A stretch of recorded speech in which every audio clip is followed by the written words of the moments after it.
We start with breaking news tonight. IMPD just confirming a person has been shot in downtown Indianapolis. Police say this happened on MLK Jr. Street near 10th Street just within the last half hour. The person shot is said to be in critical condition.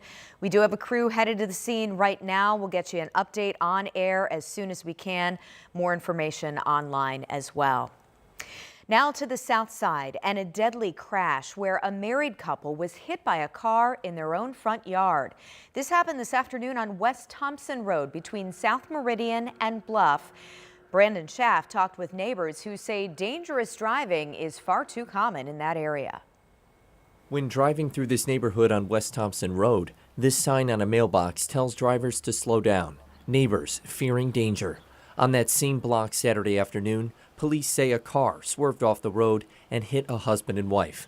Both were critically hurt, and the man died at the hospital. IMPD says the driver was trying to avoid another car. It's scary, and it's scary to think of what could happen if it was my kids or, if we would have been out here at that moment. Brittany Jones's husband heard tires squealing, then the crash. He ran to see if he could help and saw his neighbors on the ground and a damaged car. After a fatal car crash here on the Indianapolis south side, you can see the car that was involved behind me being towed. You also see this speed limit sign. It says 35 miles per hour, but neighbors say cars often go much faster. Be more aware of your surroundings when you're driving, and I know that we're all in a rush, but there's no rush. They drive down this road way too fast, 50, 60 miles an hour. I have grandchildren here. People just, they don't care about nobody but themselves and where their next destination is going to be.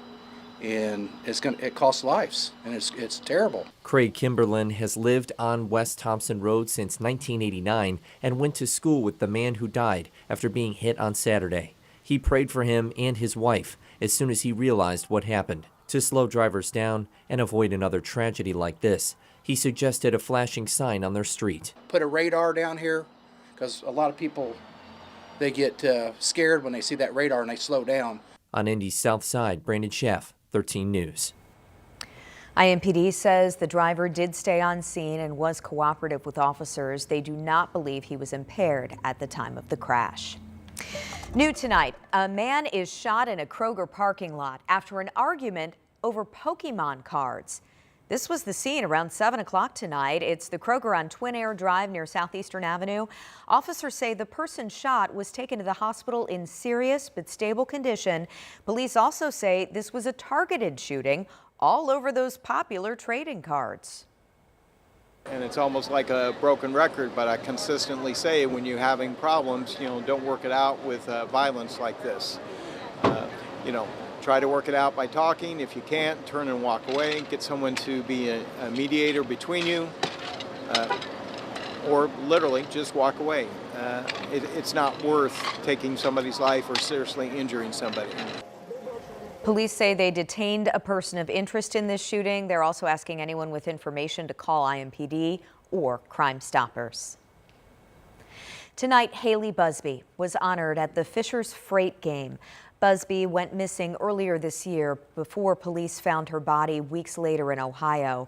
Her family is now pushing for Haley's Law, which would create a pink alert for missing persons who don't fit the criteria for a silver or amber alert. Pink was Haley's favorite color, and we saw lots of people wearing it at the game tonight as they raised awareness and money to help get the law passed. Advocates say it's all about preventing other families from going through this heartbreak. Bo Busby's just really been a catalyst in the community since, everything's gone down, and really diving deep into his resources and trying to, put forth any effort that, we can just as a community to, stop, what is happening to our children. Guardian Angels Restoration also had this. It's a specially designed car. It was out front to advocate for Haley's Law. We have a full breakdown of what it aims to do right now on WTHR.com. 11:04 to the weather now, and meteorologist Rob Ellis is tracking what I believe to be a really stupendous Sunday. Very nice. Very nice day, even warmer than it was today. Today was pretty nice as well. It was nice. Yeah, I think tomorrow, if you want a little bit of a warmer temperature, maybe about 10 degrees warmer, I think tomorrow's going to be your day. Look at this. We're already pretty mild compared to where we were yesterday at this time. So we've got some southeast winds that have kicked in. It's going to keep the temperatures mild. We're in the 50s for the most part, but most of you are going to stay pretty mild. I don't expect the temperatures to drop much more than this. In fact, if anything, we may actually see the temperatures drop another couple degrees before rising even before the sun comes up. So we'll do morning lows in the mid-50s, although areas to the north and east you may be able to cool down just a bit more than that. And then looking to tomorrow, much warmer. 80s is what we're expecting by the afternoon. More clouds than anything else, though. Some sunshine peeking through, but don't expect necessarily a full day of sunshine. Just know that some of those clouds are going to stay with us. So how are we making it up into the 80s for our forecast high temperatures? It's these strong southwest winds. The one caveat to tomorrow's warm temperatures is that it's going to be breezy. Winds may gust at times 15 to 20 miles per hour through about midday. But after that, once we get into the afternoon, we could see some gusts 30 to 35 miles per hour. So it's certainly going to be a breezy day for tomorrow. And then those winds will calm down a bit. But it's going to stay temperatures near the 80s for quite a while. So if you like these types of temperatures, I have a lot of them in the 7-day forecast. But I also have a good chance for some rain in the 7-day forecast. That will arrive after these warm temperatures on Sunday. Won't impact your Sunday forecast. I'll talk about when that rain does arrive coming up in the 7-day.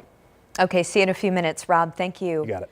A 15-year-old girl right now is under arrest after a stabbing at Castleton Square Mall. Police say the suspect used a pair of scissors to stab another girl. This happened on a busy Friday night at the mall. Our Marina Silva spoke with a witness who stepped in to help. See, there's no point in this. That's Caitlin Keith. She's watching a video of the stabbing at Castleton Square Mall Friday night. A stabbing she saw happen in real time.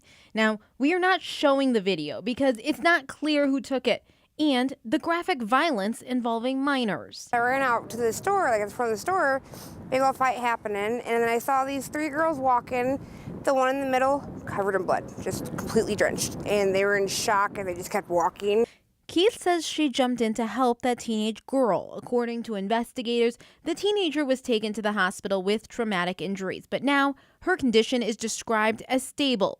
Metro Police say they believe this was targeted, saying 3 girls showed up at the mall to target a 4th girl who was working there. Fights happen a lot here, but seeing it, especially a bunch of 15-year-olds, it was like, wow, that's not cool. Like, it happens a lot here. It needs to not happen here. And especially seeing 15-year-olds covered in blood, that was terrifying. While the parking lot here at Castleton Square Mall is full, just a day later, I'm told inside the fear still lingers. It's very, what's the word, like morbid in a sense, because like everybody, is like, oh, dang. But like people are bouncing back. I think they got the caution tape down, which is nice. Do you feel safe? No, not at all. Not in the slightest. As Keith continues to do her job, she's hoping parents do theirs. Parents are letting their teenagers come here and run wild. I mean, I was a teenager and I used to hang out here, but like when I was a teenager, we weren't fighting. We weren't trying to hurt each other. I love my job, but this place is not fun. What was supposed to be a normal Friday night at the mall turned into fear for so many. Reporting in Indianapolis, Marina Silva, 13 News. Marina did reach out to Simon Malls, the owner of Castleton Square. We will let you know when we hear back from them. Now to Bloomington, where police arrested a man accused of starting a fire that killed 3 women. The house fire happened back in January on East Anderson Road. Investigators say a car crashed into a garage and caught fire. Deputies then found the arson suspect injured about an hour later. Monroe County Sheriff's Office tells us he was taken to Eskenazi Hospital. The Sheriff's Office says they were told they'd be notified when the suspect was released. However, the Sheriff's Office claims he was released April 1st without a heads up. Deputies arrested him on April 9th in Avon with the help of state police and U.S. Marshals. Now, we are not naming the suspect because he has not been formally charged yet. 74-year-old Mary Blake and 33-year-old Christine Rowan died in that fire. 53-year-old Paula Anderson was critically injured in the arson and died in February. Still ahead tonight, peace talks taking a pause, how the high-stakes meeting went today and what it would take to get a permanent peace deal with Iran.